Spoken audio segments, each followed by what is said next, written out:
हरियाणा के मनोहर लाल ने कहा कि केंद्र सरकार द्वारा योजनाओं की जानकारी के लिए लॉन्च किए गए उमंग ऐप की तर्ज पर राज्य में भी सरल ऐप लॉन्च किया जाएगा और इस दिशा में शीघ्र ही कदम उठाए जाएंगे। मुख्यमंत्री ने पूर्व प्रधानमंत्री स्वर्गीय अटल बिहारी वाजपेयी के जन्म दिवस पर देश भर में आयोजित सुशासन दिवस कार्यक्रमों के तहत करनाल से सभी जिलों मुख्यालयों के लिए 22 अत्योदय सर्व केंद्र का शुभारंभ किया। हम लोग इसके माध्यम से ट्रांसपेरेंसी लाना चाहते हैं, पारदर्शिता। जो हमने सरकार बनाते समय दो बातें मुख्य रूप से कही थी कि हमारी सरकार पारदर्शी होगी और करप्शन को बिल्कुल उसको जीरो लेवल पर लाने का हम प्रयत्न करेंगे, कोशिश करेंगे। तो इस आज के इस प्रोजेक्ट के माध्यम से ये जो बिचौलिए हैं, इन बिचौलियों का सारा सिस्टम हम खत्म कर रहे हैं। आप सीधे जाओ, आप अपने अध्ययन करो उसका कि कौन से विभाग की कौन सी सेवा हमको मिल सकती है, उसके नाते से उस सेवा का हम फॉर्म भरें, ऑनलाइन फॉर्म भरें और हमको घर बैठे हमारी सुविधा मिले।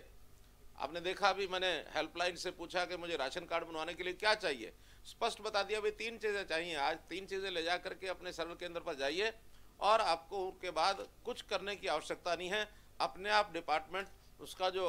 बैकएंड के ऊपर जितनी व्यवस्थाएं हैं, उन सब बैकएंड की व्यवस्थाओं के आधार पर उसको टेस्ट करेंगे, उसको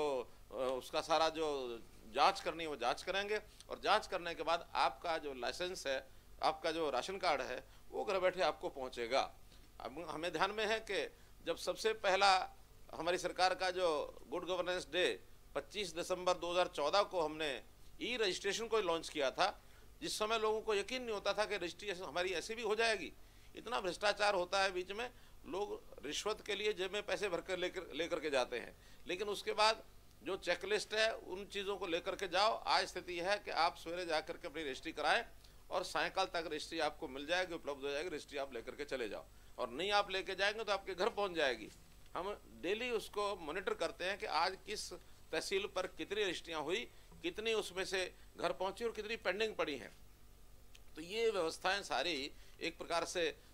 जिसको कहना चाहिए ह्यूमन इंटरफेस करेंगे तो बहुत समस्याएं आएंगी, और अगर इसको हम ऑनलाइन करेंगे, इन सेवाओं का लाभ आम जनता को, गरीब जनता को, उसको कोई लाइसेंस बनवाना है, उसको अपने किसान को अपनी फर्द लेनी है, किसी को अपना डुप्लीकेट कोई कार्ड बनवाना है, कोई गुम हो गया किसी का, तो इस नाते से ये सारी चीज़ें आपको ऑनलाइन सेवा केंद्रों पर और सरल केंद्रों पर और अंत्योदय केंद्रों पर ये सब अपने को मिलेंगी। हम जितनी योजनाएं हैं उनको अंत्योदय केंद्रों पर दे रहे हैं और जितनी सेवाएं हैं वो सब सरल केंद्रों पर दे रहे हैं। डिस्ट्रिक्ट हेडक्वार्टर पर ये दोनों अलग अलग जगह रहेंगी, लेकिन सब डिवीज़न हेडक्वार्टर और ब्लॉक हेडक्वार्टर गांव में सब जगह एक स्थान पर अंत्योदय सरल केंद्र, सारी चीज़ें एक ही स्थान पर मिलेंगी। और इसका ट्रैक भी हम कर सकते हैं कि कौन सा हमने एप्लीकेशन दी थी और वो ट्रैकिंग के बाद आज उसकी क्या स्थिति है, किसकी टेबल पर पहुंची है, कोई कठिनाई आ रही है तो क्या आ रही है, ताकि हम उसको ट्रैक करने के बाद उस कठिनाई को हम दूर भी करवा सकें और इस नाते से इसका हम जा करके इसका लाभ ले सकें। एक पारदर्शी, zero tolerance for corruption, hassle free और लेस कॉस्ट लेस टाइम, इसके नाते से ये चीज़ें जनता को यदि उपलब्ध होंगी तो जो शासन का, एक सुशासन का जो एक मायना है वो वास्तव में लोगों के पास ये जाएगा। ई गवर्नेंस यानी गुड गवर्नेंस, ई गवर्नेंस से गुड गवर्नेंस तो होती है, साथ में लेस गवर्नमेंट मोर गवर्नेंस, ये भी प्रधानमंत्री जी का दिया हुआ एक वाक्य है कि कम से कम गवर्नमेंट होनी चाहिए। गवर्नमेंट के जो जाल होता है ये जितना कम होगा उतनी ही गवर्नेंस भी अच्छी होगी, लेकिन वो सब ई गवर्नेंस के माध्यम से होगी, इतना ये विषय हमको ध्यान रखना चाहिए। तो इन सब चीज़ों का लाभ जनता उठाए, यही बात मैं आप लोगों से कहूँगा। आज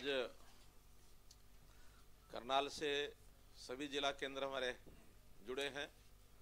सभी जिलों में उपस्थित मंत्रीगण, विधायकगण, सभी सम्मानित सज्जन वृंद, सभी अधिकारीगण, और ये इतना बड़ा सिस्टम आज लॉन्च किया है, सारे सिस्टम को जिन्होंने अपनी भूमिका निभाई है, जिन्होंने इसको सफल किया है, ऐसे विभिन्न विभाग, हरियाणा का आईटी डिपार्टमेंट है, हार्ट्रॉन है, एनआईसी है, हरियाणा डिजिटल है, जितने भी लोगों ने इसको सफल करने के लिए अपना जी तोड़ मेहनत की है, ऐसे सभी आज हमारे साथ यहाँ करनाल केंद्र पर सब लोग बैठे हैं, सबका अभी सम्मान किया है, मैं इनको सबको बधाई देता हूं। और एक विशेष बात कि जब मैंने इस कार्यक्रम को शुरू किया था लगभग 1.5 साल 2 साल पहले, जब इसकी योजना शुरू की गई थी, तो प्राइवेट एजेंसीज को हमने हायर करने की बात सोची थी।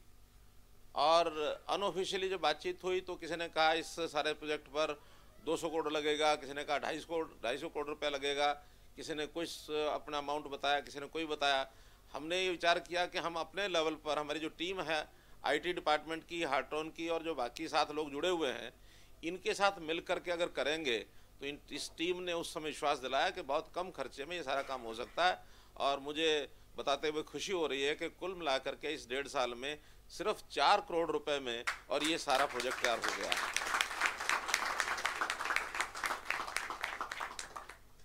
आज एक जिसको कहना चाहिए, एक ये मेरा एक ड्रीम था कि हम लोग, जो हमारे ऐसे लोग हैं, गरीब हैं, जो लोग सरकारी कार्यालयों के चक्कर काटते रहते हैं, जिनको विभिन्न प्रकार की सरकारी सेवाएं या योजनाएं, बहुत सी योजनाएं केंद्र की भी हैं, बहुत सी योजनाएं प्रदेश सरकारों की हैं, तो इन योजनाओं का लाभ मिलता नहीं है। बल्कि साल के बाद जब विचार करते थे कि हमारा बजट कितना कितना उस स्कीम के लिए सैंक्शन है, तो बहुत चीज़ों का तो बजट अधूरा रह जाता था, लग ही नहीं पाता था, बच जाता था। हम चाहते हैं लोगों की सेवा करना, लेकिन हमारे सिस्टम ऐसे हैं जो लोगों तक वो सेवा पहुंचा नहीं पाते थे, वो इससे वंचित रह जाते थे।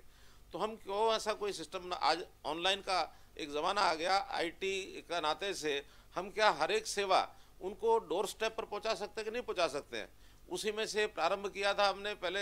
अंत्योदय सेवा केंद्रों का, जो 7 जिलों में एक साथ उद्घाटन किया था, आज से शायद 6 महीने पहले उसको किया था। और उस प्रयोग में से जो कठिनाइयां ध्यान में आई, उसको जैसे से सुधार करना था, इस टीम ने सारे को सुधार किया। और आज मुझे आपको बताते हुए, ये आपके साथ शेयर करते हुए प्रसन्नता हो रही है कि कुल 37 डिपार्टमेंट की, अभी कल तक तो हमारी जानकारी थी कि 425 सेवाएं और योजनाएं इसका आज यानी लॉन्च करेंगे, लेकिन अभी मुझे जैसे दीपक जी ने बताया है कि 425 नहीं 485 हो गई हैं। तो 485 सेवाएं और योजनाएं, उनको हम लॉन्च कर रहे हैं। हर एक विभाग की कोई भी योजना है, कोई भी उसकी सेवा है, जो राइट टू सर्विस एक्ट के अंतर्गत ही बहुत सी सेवाएं तो उसमें उल्लिखित हैं, उसमें रजिस्टर्ड हैं कि उन सेवाओं का लाभ जनता को एक निश्चित समय के अंदर मिलना ही चाहिए। अगर नहीं मिलेगा तो जो अधिकारी है उसके ऊपर जुर्माना भी होगा, दंडित भी होगा। मैंने कुछ दिन पहले कहा था कि अधिकारी को जुर्माना तो हो गया, वो जुर्माना कहाँ जाएगा, तो उनका सरकार में जमा होगा। मैंने कहा जो पीड़ित व्यक्ति है, जो उससे प्रभावित हुआ, जिसको सेवा नहीं मिली, उसको क्या मिलेगा, तो उसके ऊपर विचार कर रहे हैं कि उसका कुछ अंश जो पीड़ित व्यक्ति उसको भी मिलना चाहिए, ताकि जिसको भी पता लगे कि मेरी सेवा मुझे नहीं मिली है, तो मुझे उसका जुर्माना, उसका लाभ मुझे मिला कि नहीं मिला, तो उसको ये लाभ मिलेगा। तो ऐसा कुल मिला करके आज एक विशेष दिन है अपना, जिसको हम गुड गवर्नेंस डे इस नाते से मनाते हैं, सुशासन दिवस। और ये इसलिए यानी इसका आज के दिन का महत्व है कि आज 25 दिसंबर है, आज पंडित मदन मोहन मालवीय उनका भी जन्मदिन है, और आदरणीय हमारे पूर्व प्रधानमंत्री स्वर्गीय अटल बिहारी वाजपेयी जी, उनका भी आज जन्मदिन है। तो इस दिन को सारे देश में हम सुशासन दिवस के रूप में मनाते हैं। और मैं समझता हूँ जितना बड़ा प्रोजेक्ट हरियाणा ने ये IT से जोड़ करके आज उद्घाटित किया है, ये हमारे हरियाणा का ही नहीं, शायद देश भर का ये इकलौता एक इतना बड़ा प्रोजेक्ट ये बना है, जिसका निश्चित रूप से बाकी प्रदेश भी फॉलो करेंगे, ऐसा मेरा विश्वास है। चंडीगढ़ से अर्थ प्रकाश न्यूज़, ताज़ा खबरों के लिए हमारे चैनल को सब्सक्राइब करें, लाइक करें और बेल आइकन दबाना ना भूलें। अर्थ प्रकाश वेब TV